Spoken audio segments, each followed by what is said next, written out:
and I'm going to be writing postcards, and I'm going to be sending them out. You can send us that. I'm going to be making calls too. Postcards, not letters. You can send the app information to dj@wnf.org. We'll share it. We're running out of time.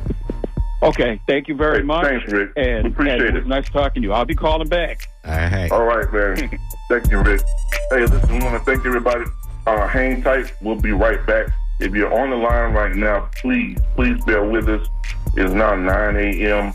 We're going to NPR break. We'll be right back with the Sunday Forum.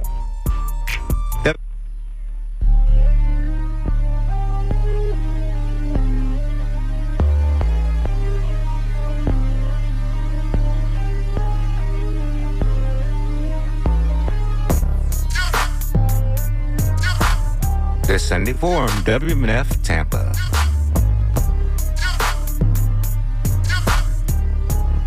Live from NPR News in Washington, I'm Giles Snyder. The health ministry in Gaza says the number of Palestinians killed since the start of Israel's war with Hamas has topped 50,000. The latest toll comes after Israel resumed the war in Gaza following about 2 months of relative quiet during a ceasefire that ended this month. NPR's Hadil Al-Shalchi reports. The new death toll in Gaza includes hundreds of Palestinians killed by Israeli strikes since the war started up again last week. This comes as the Israeli military said it launched an offensive near Rafah in southern Gaza, where the military has also ordered mass evacuations of Palestinians. Hamas says among those killed in Israel's latest strikes was one of the group's last political leaders based in Gaza. The Israeli defense minister said last week that the military was getting ready to seize more territory in Gaza. It's been more than 3 weeks that Israel blocked all aid, including food and medical supplies, into the Strip. Hadil Al-Shalchi, NPR News, Tel Aviv. In Turkey, a judge today ordered the mayor of Istanbul to remain jailed until trial on corruption charges. His detention last week has sparked large protests. Duri Biskaran reports that Ekrem İmamoğlu has emerged as a prominent rival of Turkish President Recep Tayyip Erdogan. After hours of interrogation, İmamoğlu and dozens of other defendants were transferred to a criminal court around 3 a.m. local time early Sunday morning. Based largely on the testimony of secret witnesses, prosecutors accused İmamoğlu of heading up an elaborate conspiracy involving bribery, corruption, and fraud, and linked him to a terror group. In his testimony, İmamoğlu denied all of the charges. Referring to pro-democracy protests that have swept the country in recent days, he said, quote, "I feel the power of the nation behind me. I cannot even describe my courage." İmamoğlu's opposition party, the CHP, goes to the polls today for a primary to nominate him for a bid for president. For NPR News, I'm Duri Biskaran, Istanbul. Turkey's government says more than 300 people have been detained during the protests. Yesterday, police used tear gas and pepper spray to disperse thousands who had gathered outside Istanbul's municipal building and the main courthouse. Members of Congress returning to Washington this week after a series of contentious town halls have put a spotlight on frustrations with the Trump administration.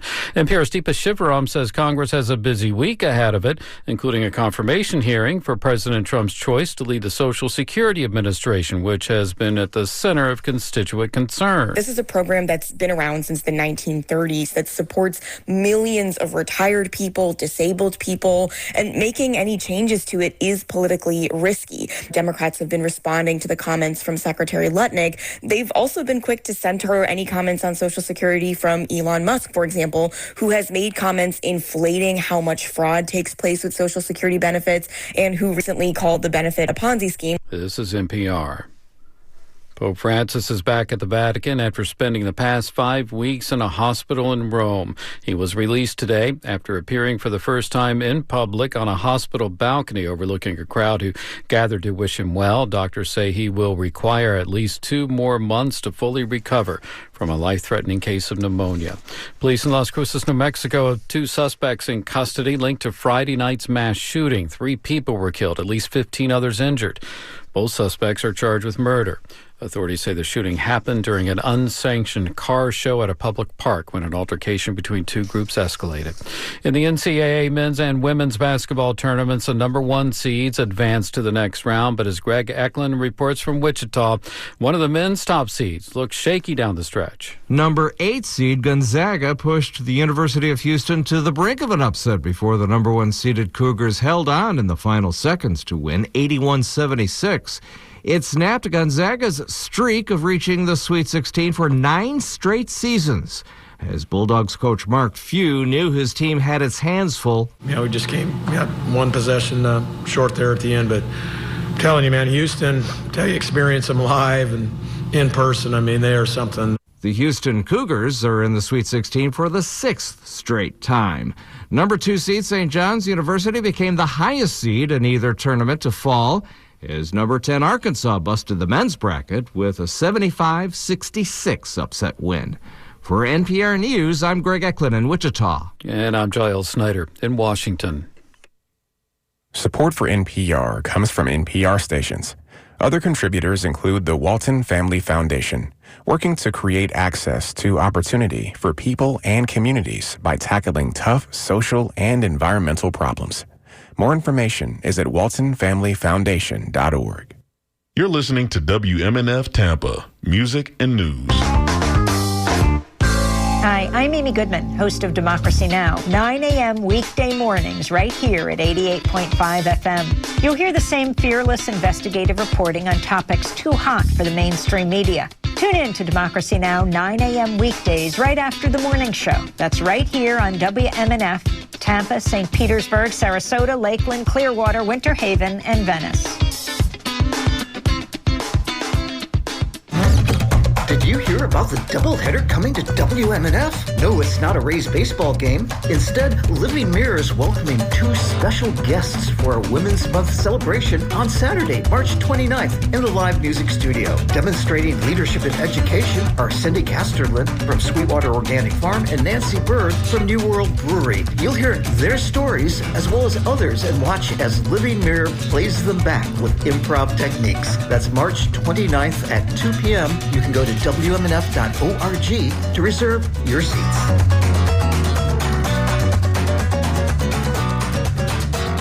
Yo, this is George Dr. Funkenstein Clinton, and you're listening to WMNF Tampa.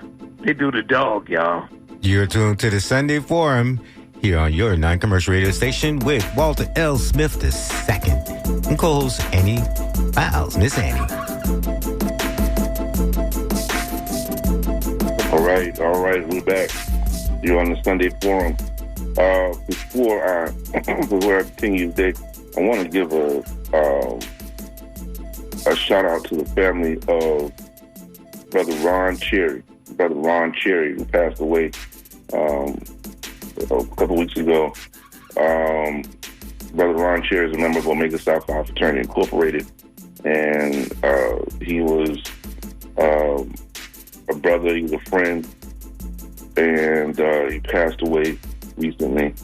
I want to send our prayers out to the Cherry family, to his wife, to his mother, to his children, and to the other brothers of Omega Psi Phi Fraternity Incorporated, Pi Iota chapter, and all the chapters of Omega Psi Phi locally. We want to make sure that everybody knows from right here on the Sunday Forum from Brother Walter L. Smith II that we love you, Ron. We miss you, brother. We miss you. All right. Now, let's get back to it. We got calls on the line, right? That's right. Okay, all right. The next thing we're going to talk about is the Department of Education, and we're going to talk about this issue of immigration. So let's go ahead and get these calls done so we can get down to these discussions, because there's some serious problems with this. Let's get down to these calls. All right. Go ahead, caller. You're on the Sunday Forum. Welcome to the Sunday Forum. All right. Hello? Hello? Yeah, Simone? Yes, sir. You're the caller that we just missed. Call back. Go ahead, Ron. You're on. Yeah, thanks for the opportunity. And we need what's going on, man? Hey, you don't even want to know, Walter. They started their sneak attack on me. And I heard the brother Norm put it out first that there's certain people and individuals that they want to target, because we for the populace. We for the populace at large. We're not greedy. You know what I'm saying? Right. And so, yeah, they've already started an assault on me, and they think I don't know what they're doing or who it is. It's allegedly the government, but it's people inside the government. They replace people, taking people out, putting their people in. Just like you said, that's how the Nazis did it. And they only want people that's going to do what they say, and that's a bad situation, folks. Very bad. We have no business with that. And as far as the education system go, I already seen that. I had said years ago they should have shut the schools down. And I just told them, ladies, you need to stop sending our kids there. Because all they doing is maligning them for other stuff, Walter. They taking them and, they're dyslexic. They're this. And they're not talking about other kids' culture. They're just talking about black or African-American kids. That's why they got rid of the history and all that, so they can point the thing and play the blame game and use the scapegoat who's always been the damn scapegoat. We've always been the proverbial scapegoat for all this bull crap. That's what all this mess is about. It has nothing to do with we saving money, we trying to reel the government back in because the government is doing good. Until they start slashing, cutting, and burning. That's all they're doing. And it's going to put us, as like I said before, a third world country is what they're trying to create here. Yeah, it sounds like they're trying to take over your telephone, too. You got a lot of screeching going on. They're doing that. Mobile, they take over my phone, the TV, everything in the house. It's like, what the? I just get up and leave it. I'm not going to try to figure out some stuff you got them groups, or what's called a group, Goonies and came in and messed with my stuff and tampering with it, and they make you think there's something wrong with you. Yeah, we got to move on, but give me that guard particle formula again you did last week. That was very interesting. That was. G-I-J, comma J equals 0, and we all start from a 0 to 9. And we got to be on time because when they turn it to 10, then they go to double figures and start confusing everybody. Okay. 0 to 9, yeah. He said G-I-J, comma J equals 0. That appears to be a reference to God Almighty's grand unified theorem. Thank you, Ron. Everything came out of darkness and black, and they can prove it because you know how they say, come into the light, Marianne, come into the light. No, we came out of darkness. That's why they try to make it look like there's something wrong with darkness, that we are dark and there's something wrong with us. No, we are actually the ones who brought everything into existence from darkness. Thank you, Ron. We got a lot of bad feedback on that line, but that's interesting. Thank you. Walter? Yeah, man. That Ron, boy, you know we count on Ron with some good stuff, man. Yes. We love you, Ron, man. Let's go on to our next caller. All right, go ahead, caller. You're on the Sunday Forum. Caller, are you there? Hello? Hello? Yes, go ahead. Hello, can you hear me? Yes. Oh, okay. Sorry about that. This is Eduardo. Hey, I'm going to be at the talking about events. The station over there in Rome, they're having an event there next Saturday. Meet Your Neighbor, something like that. The PBS one. Okay. Yeah. So hopefully everybody will be out there and, talk about what's going on here. Did you hear about the fire at Epcot? That was pretty ridiculous. Fire at Epcot? Oh. Yeah, there was a fire at Epcot. Yeah, something. I think there's a trade show going on over there too. But yeah, there was a fire yesterday during the day at Epcot. Yeah, I heard about that, but I don't know the details of it. Do you know anything more about it? No, something was kicked over, and I think it ignited a fire. So, but it was just a minor thing, but a lot of smoke went up. But yeah, they'll be fine. Okay. Yeah. Hey, I heard on the news there were like 900 people in Kentucky for a town hall. So 900 at a town hall. Wow. Yeah, 900. And I know Mrs. Luna over here in Florida. She About her, she has time to comment about JFK, but she doesn't have time to show up at her town hall. Yeah, they scared. They're cowards. Well, they've been told not to show up at these town halls. Yeah. So, don't answer no questions. I don't know what the strategy is with that. Well, apparently, when you have, I don't know if this is one of the reasons, when you have a big lead on voter registration, I think you feel pretty confident. That could quickly be erased.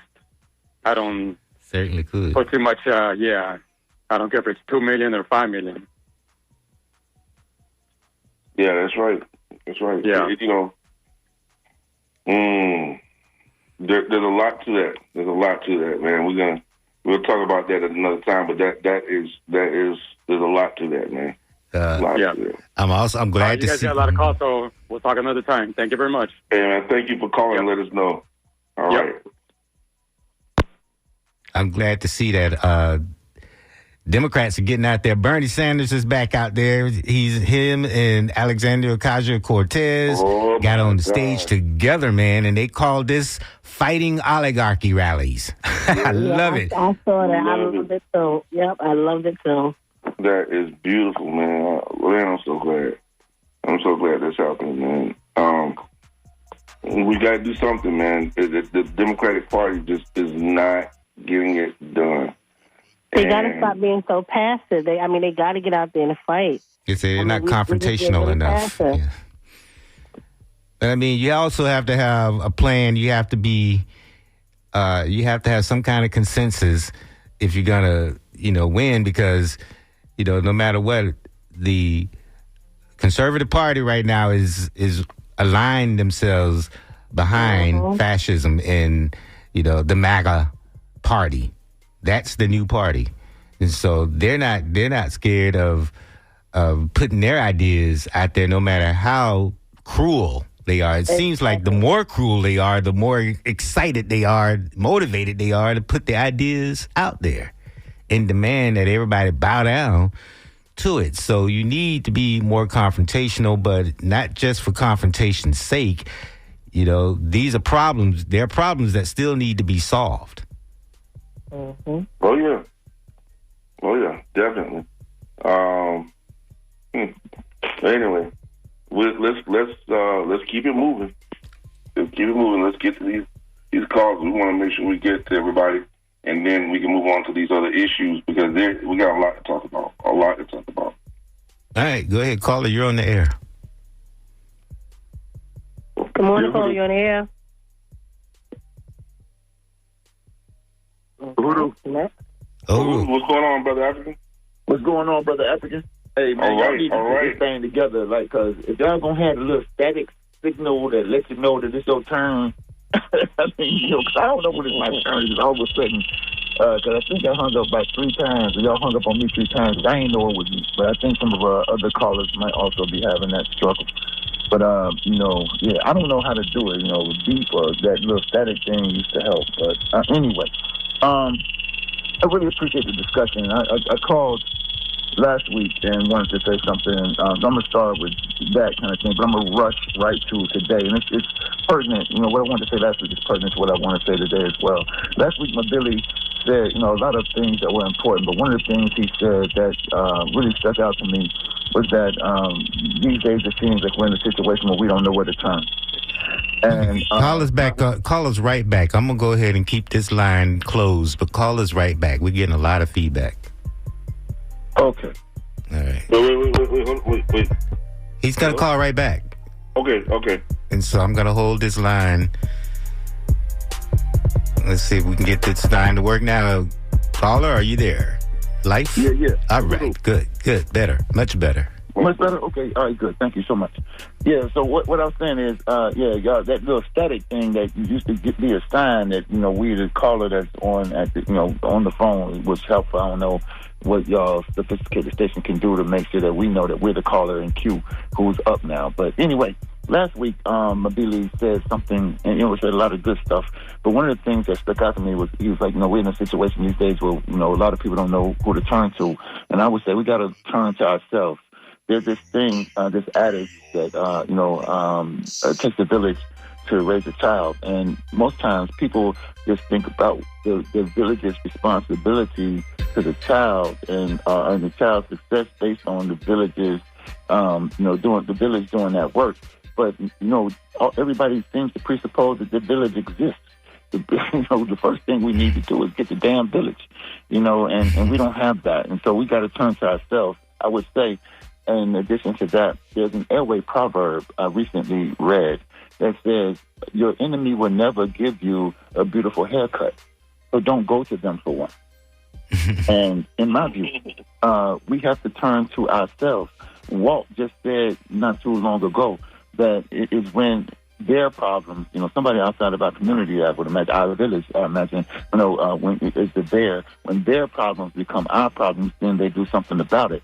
But in my view, we shouldn't wait for our problems to become their problems for them to do something about it. We have to do what we need. We got to figure out how to do for ourselves. And although the subject today is energy or burnt waste and the environmental the environmental dangers those kinds of processes cause.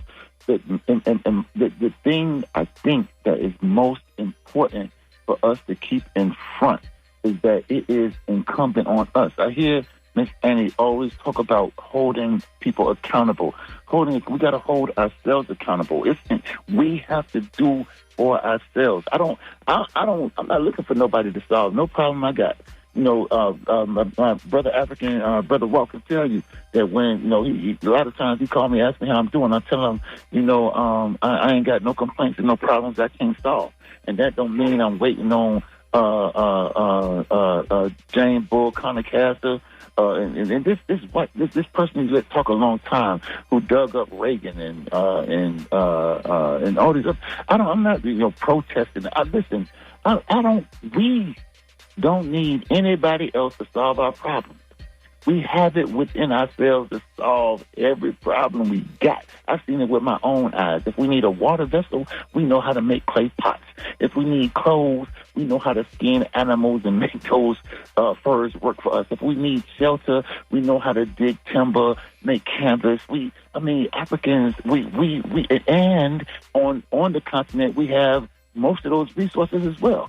And so we have to be of the mindset that instead of waiting for our problem to become somebody else's problem so they can start fixing the problem, we need to fix the damn problem ourselves, in my view. And one of the last things I wanted to say along these lines, like there are these people, I don't know if it's just a trendy thing, where you don't want to say Donald John Trump, and people saying 47, and then the caller that talked a long time that went back and dug up Reagan, say he didn't want to say some name or some company. Look, tell no lies and claim no easy victories. Name names.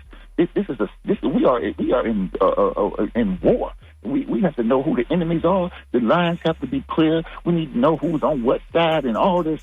Don't say no name. Listen, they talk about getting rid of diversity. What's it called? Diversity, equity, and inclusion. Getting rid of Black history, and they used to knock down. I think there was a period of time where they knocked down statues and tore down.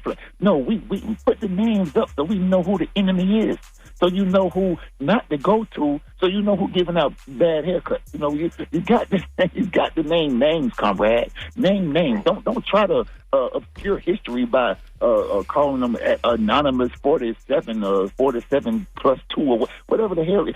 He's Donald John Trump, and he's a problem, and he's a problem we must address. And we need to name all the names of all the problems that we got so we know exactly what the target is. There's no nebulous kind of thing. This war, revolution, and scientific situations that as people who are at the bottom right now, who ain't winning at all, we have to know what the village is, know who the good barbers are, and go there for haircuts and not our enemies. Yeah. I like it, man. I like it. And I'm open to any questions. No, I'm just saying I'm open to any questions, comments, and rebuttals. Like I'm here for that. I'm built for that. I'm saying any other callers, regarding this issue because we started doing that because we were on this show. We didn't want to name his name. We didn't want to even speak his name because it was just. That's what he wanted. We got to get past that. That's like not wanting to look at your light bill because you ain't got the money in your bank account. You still got to pay the light bill. We got to deal with the reality that's before us. We still do it, brother. I'm just saying that, man, look here. When that Amex told me I had to pay my minimum balance was $2,700, I ain't want no more. I blocked the notifications because I ain't want to see it no more. But it didn't change the reality. You understand? And I'm saying we are in critical, like Mabila used to call it. We are in critical times, and that calls for cutting through the fat. Cutting through the chase. And And I'm not by no means trying to tell my comrades how to run that show. I used to run. I still run shows, and I'm not trying to tell comrades how to do it.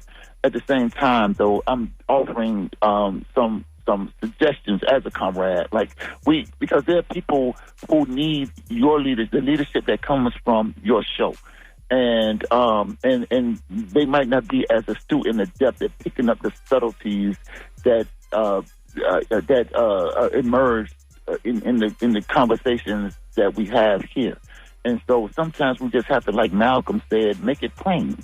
Sometimes we just have to make it plain. Some people can't even count to 47. They don't know what it is. But everybody know who John Trump is. You say his name, you know who he is. And right now, he's sounds like he's giving out bad haircuts, and we need to find somebody. We need to create a village, identify people in our villages who will give us beautiful haircuts, and start working from that base. And because we are winning, we can win, but the question is, will we be around by the time we win? If we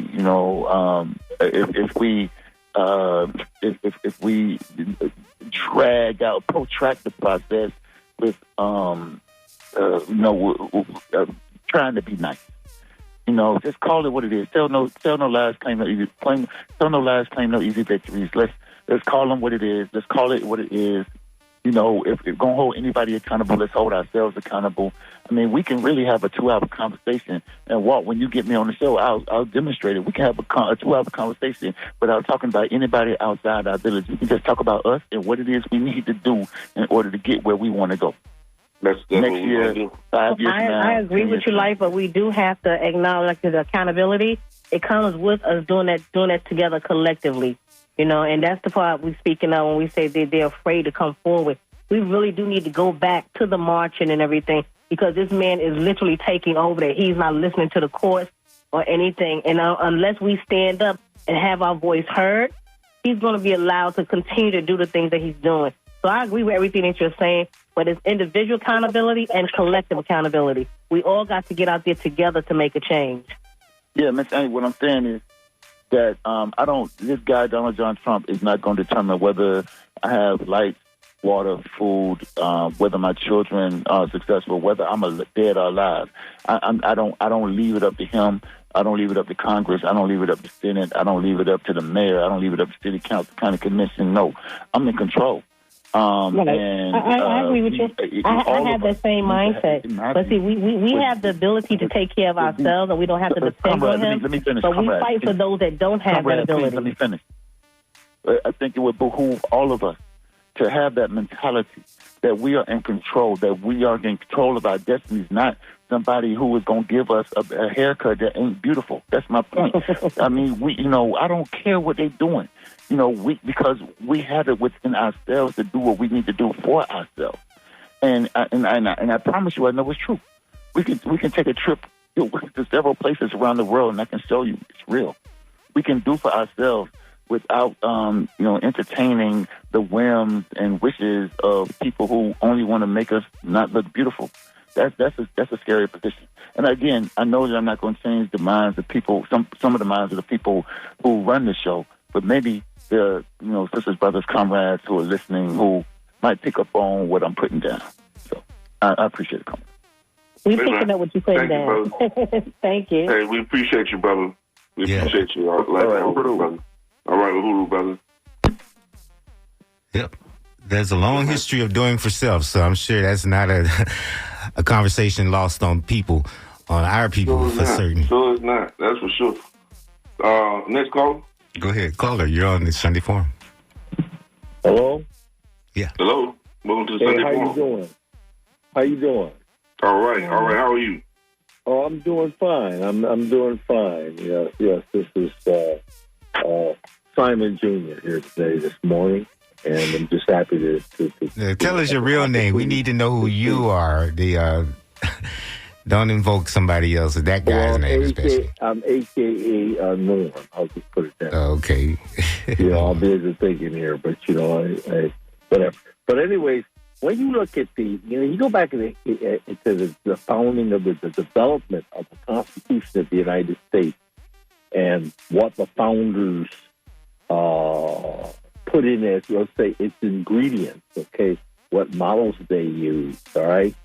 You ever go back in history, there's a guy named, you pull this up, a guy named John Locke, okay? And then there's the Greek, there's a guy named Peter Abelard, all right? And another in Greek, a guy named Heraclides, okay? And all of them talk about developing of a democracy. And Locke comes around, he's from England, and he's also a medical doctor. And when you look at what, and each of these philosophers talk about the dynamics of culture, and every one of them talks about diversity. All right, this is like 60 way back, 400-500 years diversity, and inclusion, and how dynamic societies work. When you don't have the diversity, then your society collapses and stuff. And we wrote about this. There's an article about this in the Overton and Norm. There's some time I got to put up, but I was listening to yesterday a guy named a physician by the name of Neil Anand. He's on trial right now in Philadelphia and stuff. Did the basis of it. He had traveled all over the world, and they had targeted him in his practice, an anesthesiologist and stuff. And he had read the work of John Locke, Peter Abelard, and Heraclides. The point is that when Thomas Jefferson and Benjamin Franklin, all these guys, were talking about forming this Constitution in Philadelphia, Thomas Jefferson, in particular, drew upon John Locke and the Peter Abelard and Heraclides to develop this, what we call our Constitution. And in this Constitution, it talks about diversity. That with the Native Americans and all that. But even though there was a presence of this slavery in this contradiction, as you would call it. Mm-hmm. So when you read these guys, how this Constitution was formed, and you listen to Donald Trump, then you begin to see what this whole thing is about. This is what it's almost as if you want to, it's not almost, it is a systemic genocide. It's essentially what and it's the same thing. It's set on the same mode and the same path as that of Heinrich Verwoerd, Milan, and stuff. A lot of people, and Christian nationalism, which came out of South Africa, and then developed in 1948 under Milan, the nationalist government and stuff. And where did that come from? Well, Heinrich Verwoerd and Milan studied in Germany during the time of World War II or before it, and they studied Hitler. And they also, who then got this philosophy from where? Jim Crow. So the driving force behind all of this, that what you call fascism, is Jim Crow. And where does Jim Crow come? Well, of course, course, it comes out of the if you look at the North and the South or the Civil War here, we had this battle about a society that was going to be diverse in one sense. Are we going to stick to content, or one that's going to be stagnated, as we can call it, and non-diverse? And we had this battle, and those who prevailed were supposedly those in the North, but because we wanted to get back together again, then we included that whole eugenic mindset that came in, and so here we are today. And Donald Trump follows that pattern in terms of eugenics, where you study eugenics and stuff, and you look at it. And his father, in fact, I tell you, his father was a good friend of a guy named Madison Crawford, I think it was, Madison Stoddard, Madison Grant was his name. Madison Grant. And there was another character, Lothrop Stoddard. His father knew these people. They were in the same Klan chapter. Lothrop Stoddard and his dad was in the same Klan chapter together. And these were big time. And Adolf Hitler and Lothrop Stoddard were buddies for the United States. So a lot of this stuff is when you look at it, it's not you just follow what Mr. Trump is trying to do. This is it's like I said, it's a cultural, by eliminating your culture is what. Think about the Bantu Education Act. Man, he's following that perfectly. He's saying, hey, we'll get rid of education and we'll only allow the Bantus to participate in the society to that which they are skilled at. Okay? Essentially, when you eliminate education, like you've done, eliminate Department of Education, that's what they're saying. That's what the pattern of the people who designed a project, what they call it, 2025. In fact, all you got to call it, take 100 years off of there, and you call it Project 1925. Right. That's what it is, man. I mean, you just look at it, man. Look at the thinking of Woodrow Wilson. What was my boy from Ohio? Harding, Warren G. Harding, Oliver Wendell Holmes, who was a Supreme Court justice. Even this guy who was he's the first Jewish guy. Even he believed in the eugenic structure and stuff. And so when World War II comes around, and here comes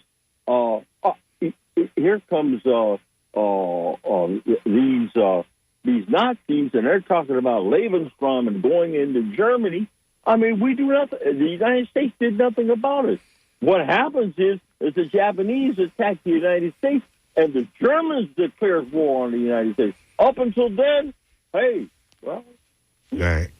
So you have to see this and understand it, and read about it, and then you you see where Donald John Trump is coming. He is following. Just pull up the apartheid. I mean, the Milan nationalist Milan, and you seen this before, Walter. We talked about this more. All you got to do is go to that apartheid museum in Johannesburg, and brother, it's all there. Well, we're actually, thanks, Doc.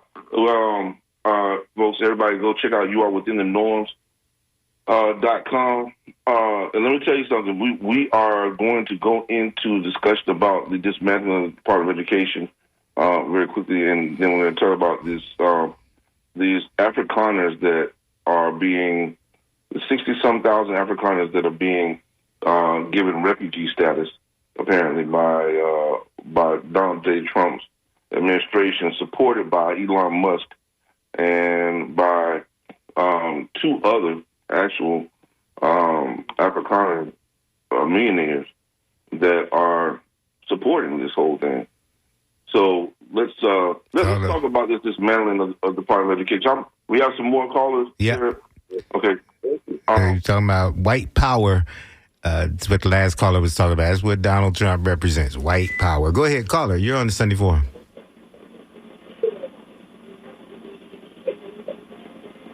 Turn your radio down. Just talking to your telephone.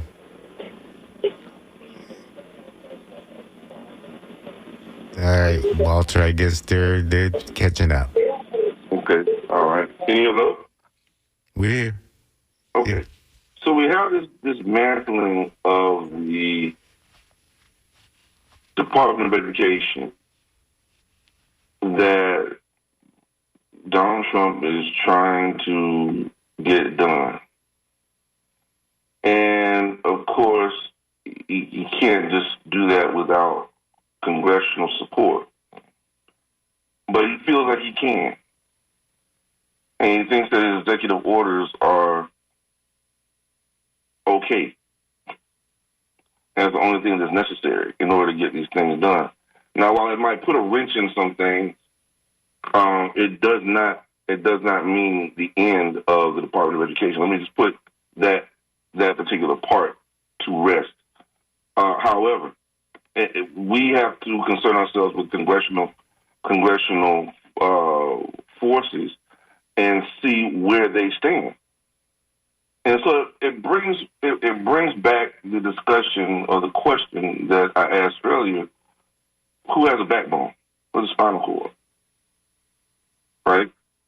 Are we strong enough as not just the people, but as local governments to dispute, to fight against? And do they even have the values to find value in our educational system enough that we would not let this person who is basically uneducated himself, does not prepare? How somebody who doesn't prepare for discussions or doesn't prepare for anything, and it shows, how is it that he has the audacity to call for an end to the Department of Education? That just sounds that's hypocritical. It's crazy, but it stinks. Let me tell you, it stinks of a time when we were trying to revive. It seems like they're trying to revive states' rights, which they said they're trying to do. Give it back to the states in terms of education, but trying to revive a time when you had segregation of schools. Some may argue that's okay, but then there are those who would argue that it's not, because of what they call separate but equal, which would be a reversal of 1964 Civil Rights Act, and also the Brown versus Board of Education decisions, on which we put a lot of work, time, and bloodshed, literal bloodshed, into being. So what are we looking at here? I mean, very clearly, it looks like there's this effort to shut that down and go back to a time where, the states would determine these things on their own. And if you look at how the pattern goes in terms of education, we would lose a lot of support in regard to special education and people who are special needs, and with regard to determining who can read, who can't read. It smells really bad, because how do they determine how many beds are going to be in a prison? Oh, that's right, who can read. And who determines that your child can read? Okay? So again, it goes back to what Brother Life was saying, and what we've always said, is that it's incumbent upon us to make sure that our children can read. And reading does not mean being able to have fluency with looking at something and telling you what the words are. No. It's fluency and comprehension of what the words are that you're reading. That's how to determine who can read. Fluency and comprehension of the words that are coming out of your mouth and what you're reading. So when you can do that, when you can't do that, you now are labeled as illiterate or unable to comprehend or unable to read. And then they begin to count your child as one of the numbers that will determine how many beds they're going to have in a prison. And that's something they might want to consider, folks. They might want to kind of cut back on some of that time on what do you call it, TikTok, whatever the hell, and start reading a little more. Or at least get the audiobooks. Yeah, right. Cut back on the audiobooks and start picking up a book. Bill Cosby said the best when he confronted Theo about reading. He said, you go to the library, you open up a book, smell the mold, let the mold just get into your system, and read. He said, son, you're not going to die by reading. Your brain is not going to explode and just go oozing out of your ears. No, it will enhance. It will grow. You will begin to have knowledge. Listen to shows like our shows, and then take the information back and read. This does not happen when we read the things we read and share the things we share with you. It does not happen without reading and comprehension. Everybody on this show is very intelligent. That's why we're able to bring you the best in intelligent conversation on WMNF, on the Sunday Forum. It doesn't happen without comprehension. And we certainly are, as people who espouse education. And so we must fight against this concept of the breakdown of the Department of Education that is centralized and take it out of, and they're thinking about taking it out of central government. If they take it out of central government, what do you think is going to happen in Texas? And if it happens in Texas, where they make our textbooks, I had this one discussion, if they take it out of the having a central Department of Education, they're going to have textbooks out there that are going to tell you that black folks love slavery and that we weren't really slaves, that we were servants. Slaves and servants are two different things. The connotation is very different. They're going to tell you that we learned trade and solely learned trade out of slavery, and that we enjoyed learning those trades, and that slavery was a useful tool to our development. What? Yeah, that makes them feel better. But it's so untrue. This mythology that they like to push around, which is why it's important for them to get rid of education or make certain that people have access to education, because they want to push mythologies like that. But, I think there's going to be a hard fight. That's going to be a long, hard fight for them, because, this is something they really has hated. The Department of Education is something they have hated ever since 1954 Brown versus Board of Education. And that was when the boards of education were at the state level, and there was no federal oversight with a cabinet level board of education. That came about in 1979 with President Jimmy Carter. But this has been one of the long-standing, on the right, they've been wanting to get rid of anything that has come about and created oversight over the states and kept states from discriminating. And Brown versus Board of Education was one of those cases that the Supreme Court showed this society that we can progress. And the conservatives have been trying to fight against all of that progress ever since. And that's when any era of progress, even during the Great Depression, when Roosevelt was coming about with all of those programs, a lot of black people still didn't benefit from a lot of the New Deal programs, but a lot of white people still hated it. A lot of people in the upper income hated the idea, wanted the markets to just solve all of the Great Depression problems, when that was going to be impossible. So what we're seeing is the same type of respect for the oligarchy and respect for private sector, and not respect for getting rid of and policing against past discrimination. So anything that does those things, these people are against. And this has been a long-standing agenda item of theirs, is to get rid of the Department of Education, turn everything back to the states, just as we saw with abortion, just as we saw with even public response to COVID. You know, the idea that the states could take care of their own problems, and the federal government really doesn't have a role to play. And this is dangerous. And so it does beg the question, how do we stop discrimination state by state if there's no federal oversight, there's no federal watchdog? That's right. That's right. Department of Education shut down. Newsweek reads, Department of Education shut down which useful functions are being saved. Which useful functions are being saved?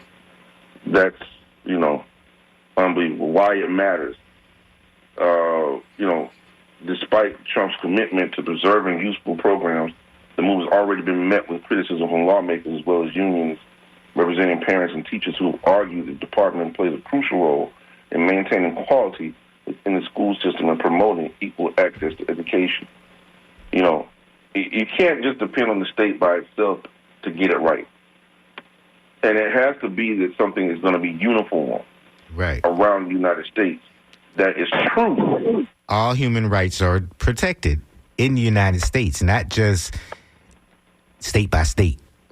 Right. And it stinks to high hell because of the fact that you got to recall that it was states' rights that was the reason, if you've ever heard the term before, and you've heard the term many times, a lot of vocabulary is very dangerous vocabulary that we're hearing, where they're using terms like states' rights and turn it over to the states and stuff like that. See, these are words that were used that led to the Civil War.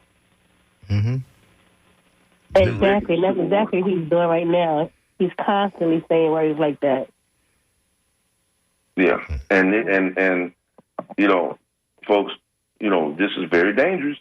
You think that it's not a big deal. Oh, no, it's not that. I mean, it's not that serious that we end up in a civil war.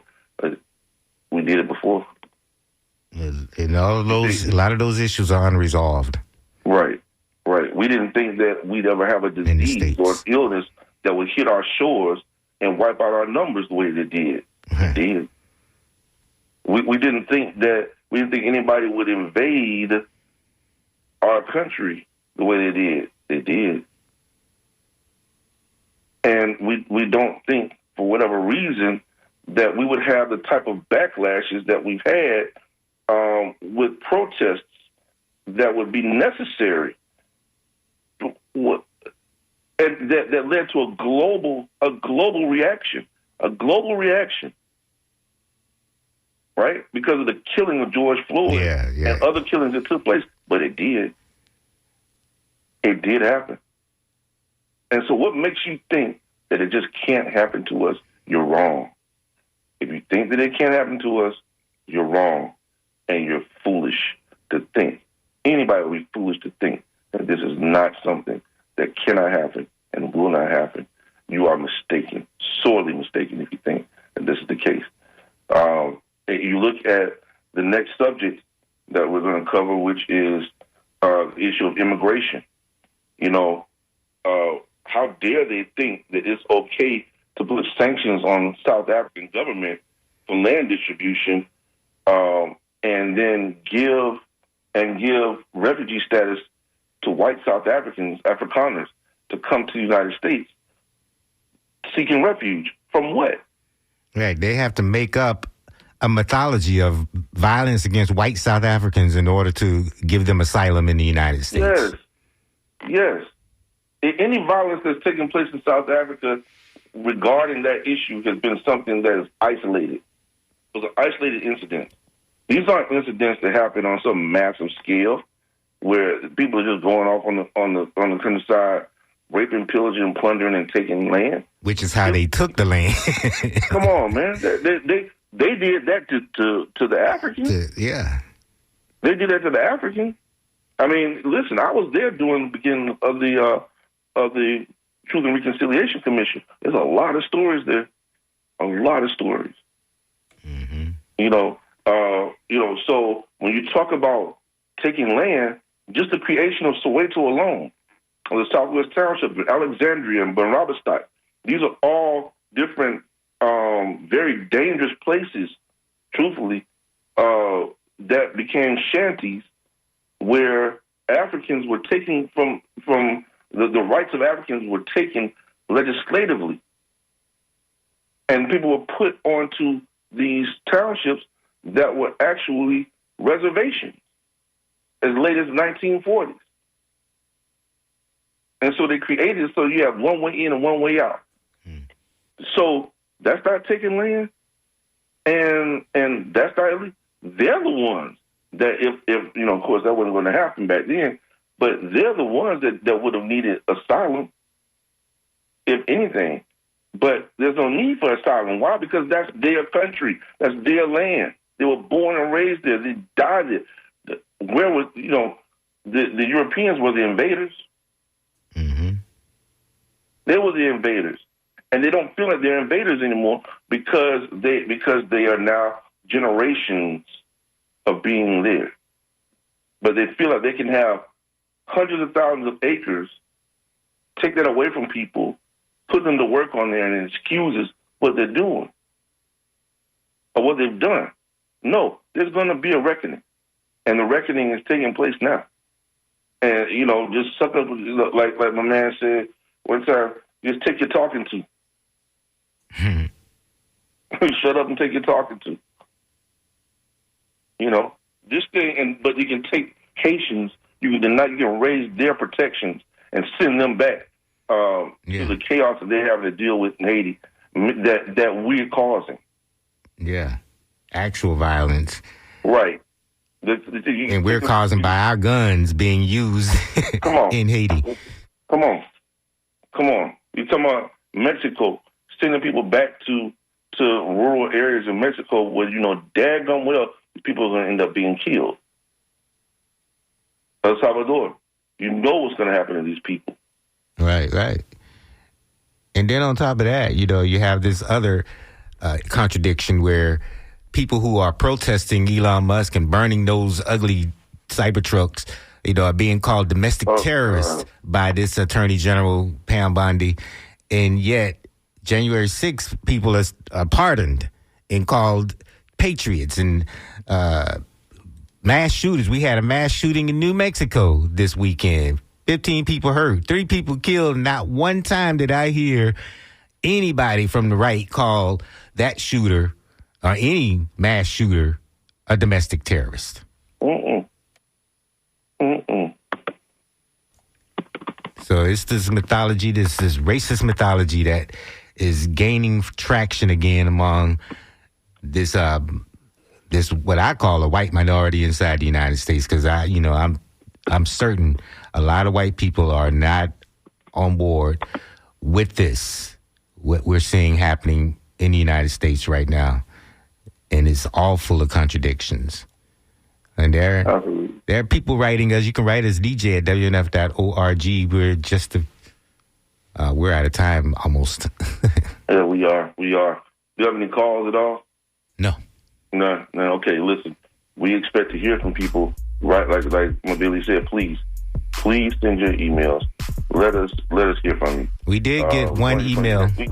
I think this email was intended to counter the argument that was I was making earlier about the waste to energy facilities in Hillsborough County. I purposely mentioned McKay Bay in Hillsborough County and on Falkenberg Road, I believe. And there's the emailer said that these people are doing the best they can, basically saying that the EPA, the pollution levels are constantly monitored. And they control and remove particulates from the air. So I guess the emailer is trying to say those communities of color around Hillsborough County that's close to those facilities really have nothing to worry about. Okay. Until we do. Until we do, right. So, again, mythology saves the day for the right wing and for the capitalists inside this country.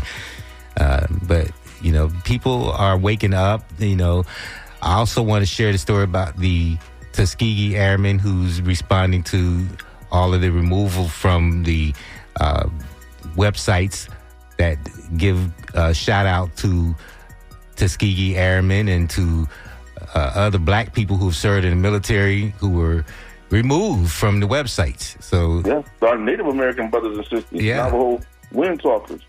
Right. They just want to erase us and all people of color in this country, and that's what we're witnessing right now. Erase their military record and their existence. That's crazy, man. Listen, folks, this is serious. We got a lot to talk about, and it's not over. We'll carry on this conversation next week here on the Sunday Forum, and we appreciate you joining us this weekend on the Sunday Forum. Miss Annie, hope you feel better. Hey, get better, Miss Annie. Thank you. All right. Hey, everybody. April 22nd and 23rd, I suggest you be there. The statewide conference on community environmental hazards. You don't want to miss that. Don't want to miss it right here in Tampa. Come check it out. Go to WLSmithLibrary.org and check out more information. All right. Hey, everybody, as always, this is Walter L. Smith II, with Billy and Miss Annie. And as always, from our voice to the radio waves to the hearts and the minds of the people.